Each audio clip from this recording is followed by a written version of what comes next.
Hello, everyone. In this lecture, we are going to discuss about how much data needs to be generated for different experiments. How much data needs to be generated. First, we'll talk about DNA sequencing, and we'll take an example of a eukaryotic genome. So if you look at the eukaryotic genome is around 3 into 10 to the power of 9 bases. If you want to entirely cover the entire genome, the quantum of bases that need to be sequenced totally would be 3 into 10 to the power of 9 bases. It means 3 gigabases of data invariably needs to be generated, right? Now, the thumb rule is, if you are going in for variant calling,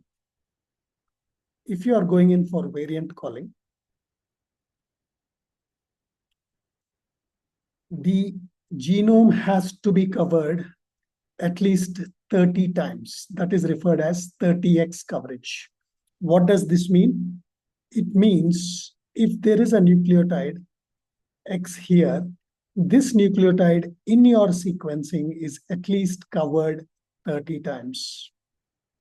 And this refers to as 30x coverage. So, and this is a thumb rule here in genome sequencing for DNA sequencing, that if you want to sequence the entire genome for variant calling, your genome has to be covered 30 times.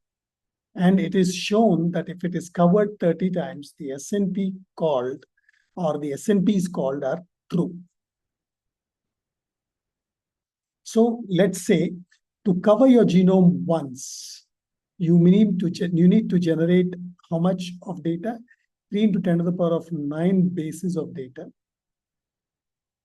And this basis of data, if you refer to, and you'll have to cover it 30 times, it means that you will have to, in total, generate 90 into 10 to the power of 9 bases. Means per sample, you need to generate 90 GB of data for your variant calling.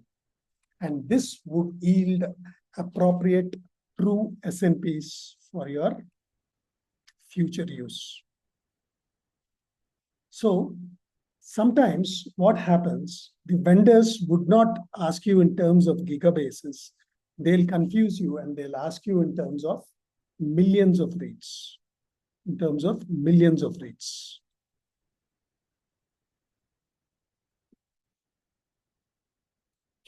We'll convert these gigabases into millions of reads. Now let's see how we can convert. See, what did we do? We had the entire genome sequenced, right? If it is sequenced once, it is how much? 3 into 10 to the power of 9 bases, right? And since this is sequenced 30 times, the total number of bases you have in your file, are how many? 90 gigabases. Now, your file is mainly made up of what? Reads. And these reads, I told you, for variant calling should be around 150 base pair. Means one read in the file should cover how many bases? It should cover 150 bases. If this covers 150 bases, the second read would cover another 150 bases. And likewise, the third read would cover another 150 bases. So now, to get the total number of reads that can cover 90 gigabases, what we do is we divide 90 into 10 to the power of 9 by 150. So you divide this is 3 3s, and this is 3 5s, and this is 1, and you get a 0.6 here. And finally, when you do this, you're going to get 600 million reads. 600 million reads. So for variant calling, right, you need to generate 600 million reads. Now, you may ask me in the previous lecture, sir, you told us that you need to generate 2 into 150 base pair reads, right? And here we have calculated for 150 base pair. It means out of the total 600 million that you have generated, out of the total 600 million that you have generated, right? You have to divide it by 2, means 300 million will be forward